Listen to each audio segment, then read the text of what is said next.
L-erba wara nofsinhar bdiet iż-żjara statali ta' jumejn mill-President tal-Ġermanja Joachim Gauck. Mal-wasla tiegħu f'Malta l-President Ġermaniż kien skortat lejn Pjazza San George il-Belt Valletta.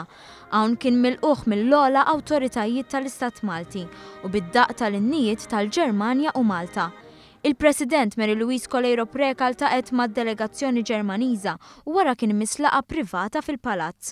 Wara l-laqa żewġ presidenti tkellmu mal-midja u l-President ta' Malta stqarret li fil-laqa spikkat it-tema tal-immigrazzjoni.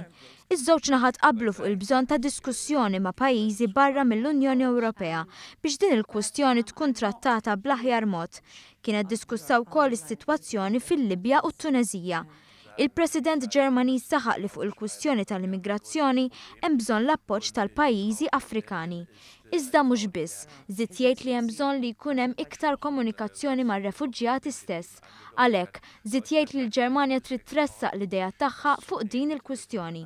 Mistoqsi mill-ġurnalisti, il-President Ġermaniż qal li t-tibdil fit-Trattat ta' Dublin għandu jsir bil-kooperazzjoni tal-istati membri kollha. B'tifkira tal-okkażjoni il-President ta' Malta tat karozzin tal-filugranu filwaqt li l-President Ġermaniż ta' set tat-te.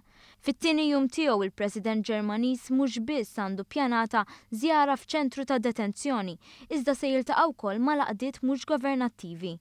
Dan minn barra n-numru ta' laqat mal-ogħla awtoritajiet tal-pajjiż fosthom il-Prim Ministru.